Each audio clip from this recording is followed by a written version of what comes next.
Hi అండి. ఇప్పుడు నేను టమాటో ముక్కలు 3 డేస్ అయితే ఎండబెట్టి ఇదిగో ఈరోజు ఈవినింగ్ గ్రైండ్ చేశాను. ఇప్పుడు గ్రైండ్ చేసిన ముద్దలో నేను కారం సాల్ట్ ఏమైనా తగ్గితే ఆల్రెడీ మనం ముక్కల్లో వేసుకున్నాం కదా, సాల్ట్ సరిపోతుంది. సరిపోతే ఏమైనా తగ్గితే ఇప్పుడు కలుపుకోవాలన్నమాట. ఇప్పుడు కారం, మెంతిపొడి, ఆవపొడి, వెల్లుల్లి, నూనె కాసి పోస్తాను చూడండి. ఇప్పుడు మనం ఇందులో కొద్దిగా వెల్లుల్లి రేకలు కచ్చాపచ్చగా గ్రైండ్ చేసుకొని వేసుకుందాం. నేను 3 కేజెస్ టమాటోస్ చేశాను కదండి. ఇప్పుడు 3 కేజెస్కి 300 గ్రామ్స్ కారం అయితే పడుతుంది. కారం ఎక్కువ తినే వాళ్ళైతే ఇంకొక 50 గ్రామ్స్ ఎక్స్ట్రా వేసుకోవచ్చు.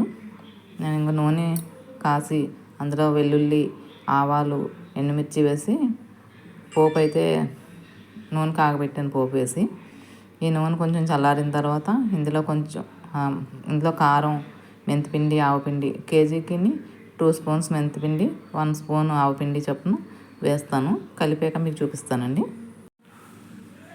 ఇప్పుడు మనం ఈ ఆయిల్లో కారం అయితే వేసుకుందాం. చూసారండి, ఈ గ్లాస్ కారం అయితే వేస్తున్నాను.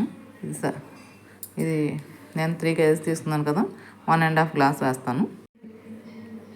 గ్రామ్స్లో అయితే 300 గ్రామ్స్, గ్లాస్ కొలతల్లో అయితే 1.5 గ్లాసున్నర కారం పడుతుందండి.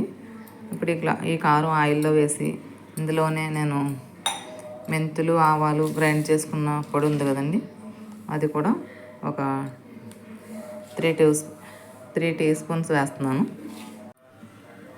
ఆయిల్లో కారం, మెంతి పొడి, ఆవపొడి, వెల్లుల్లి అన్నీ వేసి కలిపానండి. ఇప్పుడు నేను గ్రైండ్ చేసుకున్న పేస్ట్లో ఇది వేసి కలుపుతాను.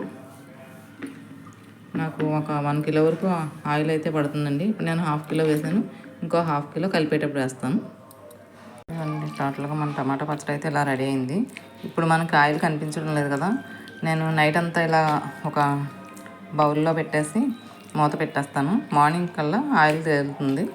మళ్ళీ మీకు మార్నింగ్ కలిపి ఒకసారి చూపిస్తాను. అప్పుడు నేను జాడీలో పెడతాను.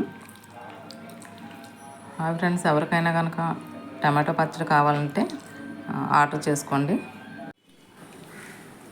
ఈరోజు మనం టమాటా పచ్చడి అయితే 3వ రోజు కలిపామండి. ఇప్పటికి కరెక్ట్గా అన్ని నాకు ఉప్పు, కారం నేను వేసిన కొలతలతో సరిపోయినాయి. పచ్చడి అయితే ఇలా రెడీ అయిందండి. మీలో ఎవరికైనా కనుక టమాటా పచ్చడి కావలిస్తే ఆర్డర్ పెట్టుకోండి. పచ్చడి అయితే మాత్రం చాలా బాగా కుదిరిందండి. ఓకే అండి, బాయ్ అండి. అయిపోయిందా?